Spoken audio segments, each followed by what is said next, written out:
Hebreus capítulo 5.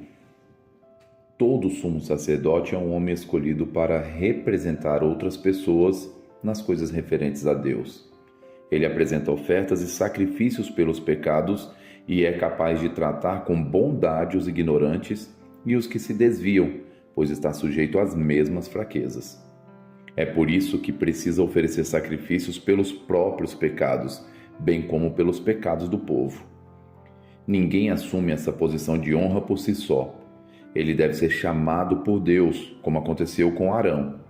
Por isso Cristo não tomou para si a honra de ser sumo sacerdote, mas foi Deus que lhe concedeu essa honra, dizendo: "Você é meu filho, hoje eu o gerei." E em outra passagem diz: "Você é sacerdote para sempre, segundo a ordem de Melquisedeque."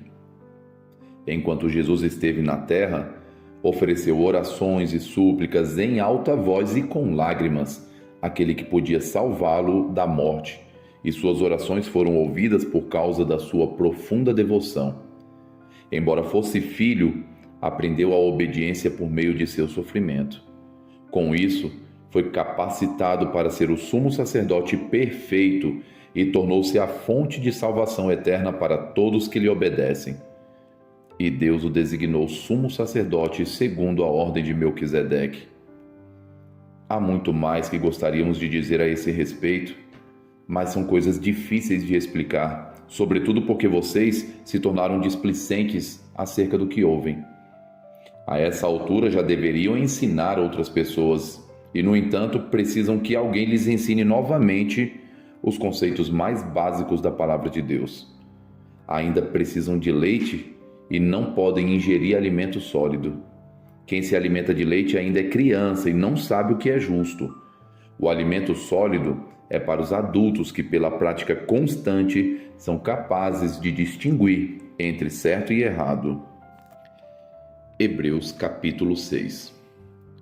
Portanto, deixemos de lado os ensinamentos básicos a respeito de Cristo e sigamos em frente, alcançando a maturidade em nosso entendimento. Certamente não precisamos lançar novamente os alicerces, ou seja, o arrependimento das obras mortas, a fé em Deus, o batismo, a imposição de mãos, a ressurreição dos mortos e o julgamento eterno. Se Deus permitir, avançaremos para um maior entendimento, pois é impossível trazer de volta ao arrependimento aqueles que já foram iluminados, que já experimentaram as dádivas celestiais e se tornaram participantes do Espírito Santo, que provaram a bondade da palavra de Deus e os poderes do mundo por vir e que depois se desviaram. Sim, é impossível trazê-los de volta ao arrependimento, pois ao rejeitar o Filho de Deus, eles voltaram a pregá-lo na cruz, expondo-o à vergonha pública.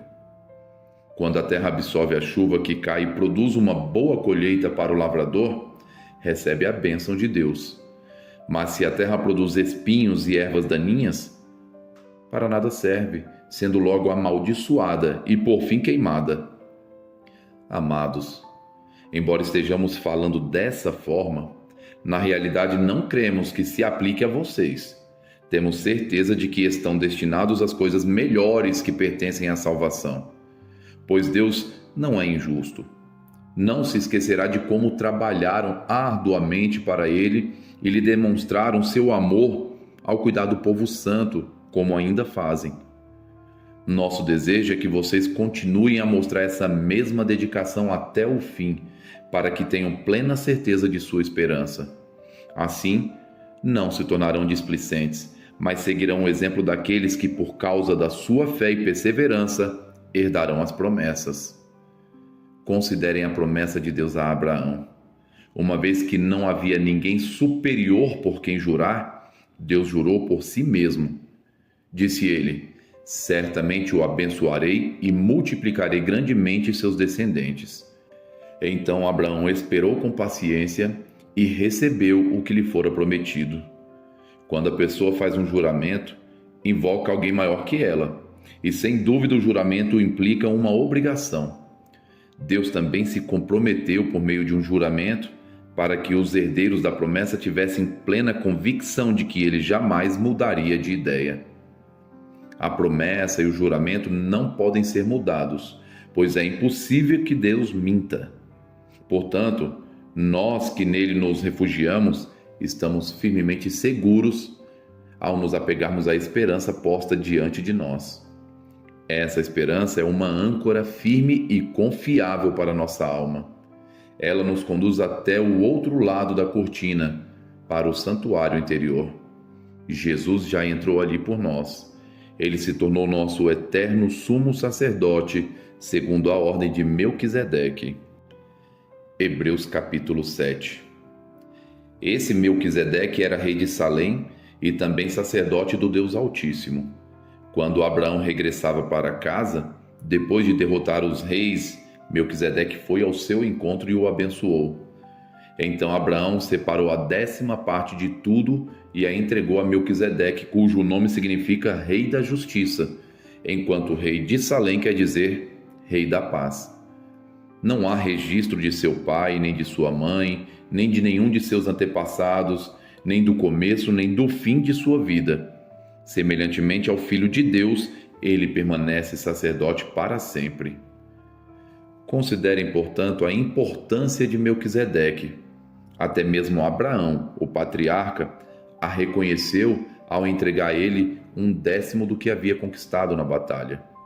A lei de Moisés exigia que os sacerdotes, os descendentes de Levi, recebessem o dízimo de seus irmãos israelitas, que também são descendentes de Abraão. Melquisedeque, porém, não era descendente de Levi.